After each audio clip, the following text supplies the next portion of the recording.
Hello everyone, and welcome to the Biblical Bookworm.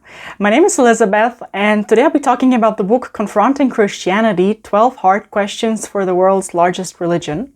It was published in 2019, and it was named 2020 Book of the Year by Christianity Today. What makes this book particularly valuable and interesting is the fact that the author is female, she's bisexual and mainly attracted to women, she is married to a man, she holds a PhD, and as she herself describes in the book, she's naturally leadership-oriented. Just a quick interruption, I need your help with something, because whenever I make a video like that, I have the thought in the back of my head that YouTube might censor the video in some way. And that's why I'd like to make you aware of a new video platform that is Catholic, so they won't censor Catholic content, obviously. They're called SpiritusTV, and they're completely free, so it would be great if you could give me a follow there. The link to SpiritusTV is in the description, or you can just take a screenshot right now. And now let's move on with the video. The book is exactly what the title says it is. It answers 12 hard questions about Christianity. Those questions are: aren't we better off without religion? Doesn't Christianity crush diversity? How can you say there's only one true faith? Doesn't religion hinder morality? Doesn't religion cause violence? How can you take the Bible literally? Hasn't science disproved Christianity? Doesn't Christianity denigrate women? Isn't Christianity homophobic? Doesn't the Bible condone slavery? How could a loving God allow so much suffering? And finally, how could a loving God send people to hell? The book was written by Rebecca McLaughlin, who received her PhD from Cambridge University in Renaissance literature, and she also has a degree in theological and pastoral studies.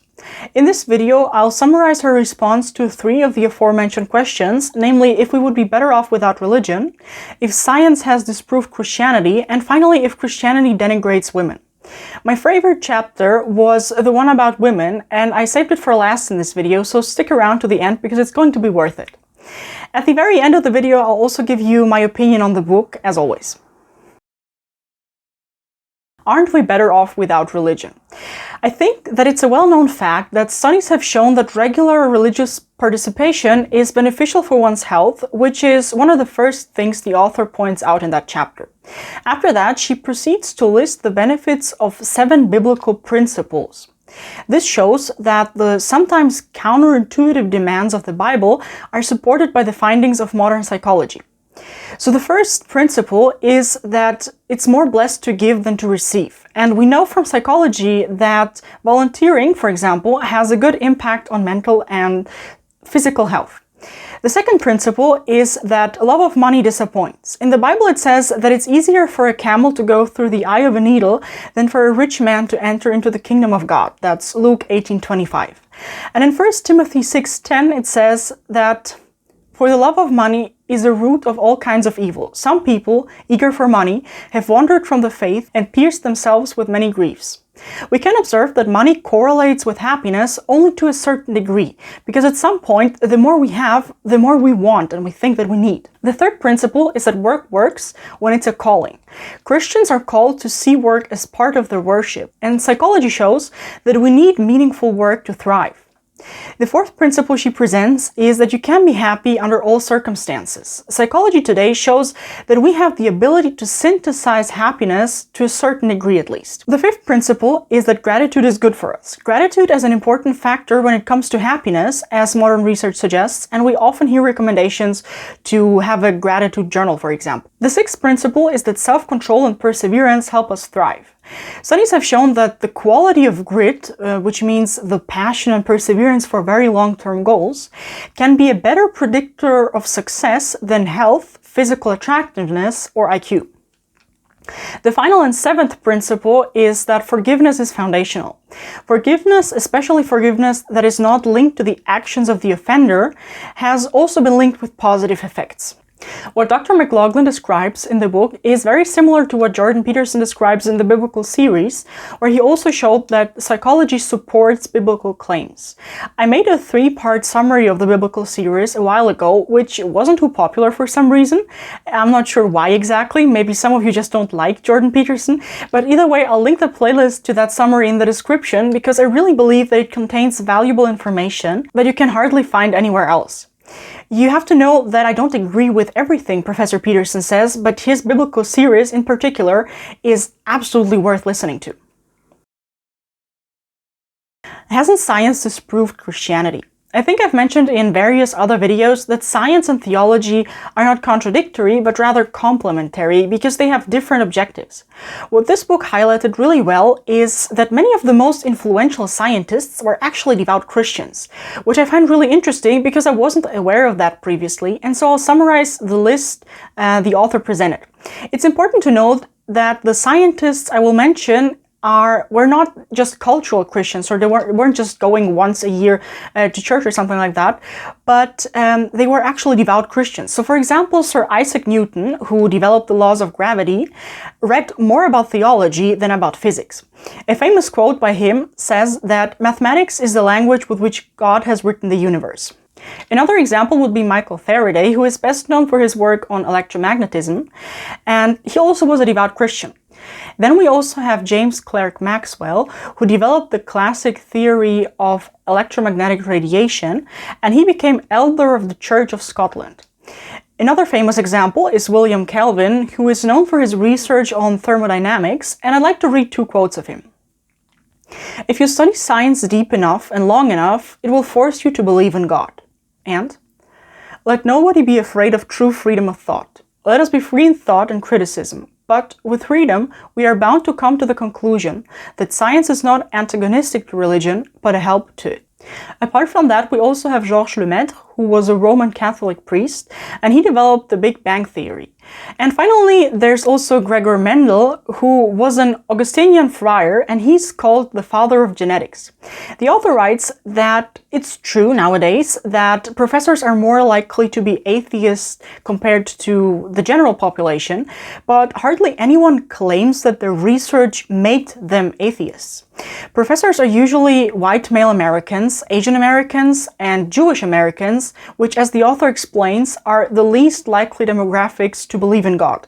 And relatively few professors are Black or Latinos, which are the demographics that are most likely to believe in God. If you're interested to learn more about the relationship between science and faith, I recommend my video about the book Believing is Seeing, where a physicist talks about just that. Doesn't Christianity denigrate women? First, the author explains that Jesus elevated the status of women, for example, by performing miracles on both men and women, or by saving women, like can be seen in the example of the woman that was about to be stoned for committing adultery. Now, what I liked most about the chapter was her take on the epistle to the Ephesians, so that's where Paul describes the relationship between husband and wife. I'll read that passage real quick. "Wives, submit yourselves unto your own husbands, as unto the Lord. For the husband is the head of the wife, even as Christ is the head of the church, and he is the Savior of the body. Therefore, as the church is subject unto Christ, so let the wives be to their own husbands in everything. Husbands, love your wives, even as Christ also loved the church, and gave himself for it." She points out that throughout the New Testament, women are called 3 times to submit to their husbands, and husbands are called 4 times to love their wives, and once to honor them. She explains that this passage has often been misinterpreted to justify abuse by husbands, but Ephesians commands husbands to love their wives as Christ loves the church, and this makes an interpretation impossible that justifies abuse. The author writes that some people try to explain that passage by saying that women are natural followers and men are natural leaders, but as Dr. McLaughlin notes, the Bible commands husbands to love and not to lead, and she has never heard anyone say that men are better at loving. Here I'd like to recommend my video on the book Life of St. Joseph by Cecilia Maria Bai, because the book describes the relationship between Joseph and Mary, and so in a sense it describes what the perfect Christian marriage is supposed to look like. Back when I reviewed the book, I didn't recognize its full value, but now I can say that it contains a very valuable description of marriage. It illustrates perfectly what that relationship is supposed to look like and what it means for a husband to love his wife as Christ loves the church and to lay his life down for her. Now back to this book. The author also says that some argue that this passage might be justified because women need love and men need respect, or that the commands were given because of natural deficiencies, as women are better at love and men are better at respect. But she explains that history shows that men are not particularly good at respecting women. She also asked the rhetorical question that if assuming that the command was given because men are better leaders, does that mean that the couple can switch roles if the wife happens to be the better leader? Her conclusion is that this passage in Ephesians is grounded not on gender psychology, but on Christ-centered theology, as marriage mirrors Christ's relationship to his church, and we have to remember that Jesus didn't come to be served, but to serve. Dr. McLaughlin explains that she's naturally leadership-oriented, and she realized that she's called to submit to her husband not because she's more or less submissive, or that he is more or less loving, but because Jesus went to the cross for her. And this is exactly what I like this chapter for, because finally someone acknowledged that not all women are naturally submissive, and also that women can be just as rational and intelligent as men. I've read many books that make terrible generalizations about women when it comes to this topic, and this book is the first one that doesn't explain biblical marriage with gender stereotypes. Now let's get to my opinion on the book. I remember when I first read this book, which was pretty much exactly 1 year ago, that I rated it a 10 out of 10. But now I had to reread it because my notes weren't useful enough for this video, and I found that some questions were a 10 out of 10 and others were maybe like an 8 out of 10 because they were treated not extensively enough. For example, her chapter on homosexuality, I think that was too short to explain that topic sufficiently. I think that Made for Love by Father Mike Schmitz did a better job because it actually took the time to explain the topic in one entire book. Or also the problem of pain or the problem of hell. I've read books that treat only about that topic, and I think that's also necessary. But in general, I think the book gives you an excellent overview about those topics, and so on average I would say this is a 9 out of 10. That's been it for today. I hope you liked the video. See you next week. God bless, and bye!